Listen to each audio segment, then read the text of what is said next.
Hello friends, मैं सब doctor Sushila Saini, gynaecologist and obstetrician director Jaipur दूरबीन हॉस्पिटल। आज हम बात करने जा रहे हैं कि बंद फैलोपियन ट्यूब को यानी बंद नलियों को कैसे खोला जाए। बहुत से पेशेंट सवाल पूछते हैं कि आप हमारी नलियां बंद हैं, चिपकी हुई हैं या हमें बच्चा नहीं हो रहा है। तो प्रेगनेंसी होने के लिए ट्यूब्स का खुला होना बहुत ज़रूरी है। जैसे कि ये यूट्रस है, ये ट्यूब है, ये ओवरी है। तो कई बार ये ट्यूब्स में सूजन आ जाती है, फूल जाती है, या तो इनका फिमरेल एंड ब्लॉक हो जाता है, या इनका ये जो एंड होता है जिसको कि कॉर्नोवल एंड बोलते हैं, जो बच्चेदानी से जुड़ा हुआ था, उसमें कोई रुकावट आ जाती है या बीच में से ट्यूब्स डैमेज हो जाती है। तो ऐसी स्थिति में इनको दूरबीन के द्वारा खोला जा सकता है और आईवीएफ की रिक्वायरमेंट को टाला जा सकता है। जब बच्चेदानी में नीचे से दूरबीन डालकर देखा जाता है तो कई बार ये वाला जो होल है वो बंद होता है, जहाँ पे कि ट्यूब अंदर बच्चेदानी के अंदर खुलती है। तो नीचे से तार डालकर इस ब्लॉकेज को खोला जाता है, जिसको कि हिस्ट्रोस्कोपिक कैन्युलेशन कहा जाता है। और पेट के अंदर से दूरबीन डालकर इसके बाहर का हिस्सा चेक किया जाता है। तो कई बार अगर ये फिम्ब्रिया जो होते हैं, इसके जो ओवम को पकड़ते हैं, पिकअप करते हैं, वो कई बार एग्लूटिनेट यानी चिपक जाते हैं। तो यहाँ से ओवम की एंट्री यानी कि अंडे की एंट्री नहीं हो पाती है। ऐसी स्थिति में यहाँ पर एक सीजर डालकर इनको खोल दिया जाता है और ये चिपकी हुई ब्लॉकेज को हटा दिया जाता है। इस तरीके से इस एंड पे या इस एंड पर किसी भी प्रकार का ब्लॉकेज हो तो उसे दूरबीन की सहायता से खोला जा सकता है। लेकिन ये खोलने के बाद भी कई बार वापस भी चिपक जाती हैं। तो ऐसी स्थिति में कई बार हम नीचे से एक तार डालकर छोड़ते हैं, जिससे कि वापस से ना चिपके और प्रेगनेंसी हो सके। लेकिन उस तार को बहुत ज़्यादा दिन तक नहीं रखा जा सकता, क्योंकि इन्फेक्शन होने का खतरा होता है। तो ऐसी स्थिति में वायरिंग करके उसे साथ के साथ निकाल दिया जाता है और नीचे से हफ्ते की हफ्ते ट्यूबल फ्लशिंग किया जाता है, यानी कि पानी पुश किया जाता है। उसमें मेडिसिन होती है, जिससे कि अगर छोटा मोटा कोई चिपका हो या छोटा मोटा फिल्मी एडिशन बने हुए हैं तो वो एक्चुअली में पानी के प्रेशर से क्लियर हो जाते हैं। तो ये वीकली बेसिस पर हम लोग ऑपरेशन के बाद करते हैं।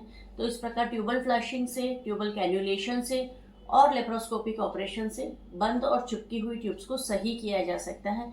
आमतौर पर इस ऑपरेशन के रिजल्ट 50% तक होते हैं, यानी कि देयर इज 50% चांसेस की बंद ट्यूब खुल भी सकती है और नहीं भी खुल सकती है। क्योंकि कई बार ट्यूब्स के अंदर इस तरीके का हाइड्रोसाल्पिंग्स होता है, यानी कि ट्यूब्स फूल जाती है, गुब्बारा जैसे फूल जाता है, फैल जाता है और उसमें सिकुड़ने फैलने की शक्ति खत्म हो जाती है।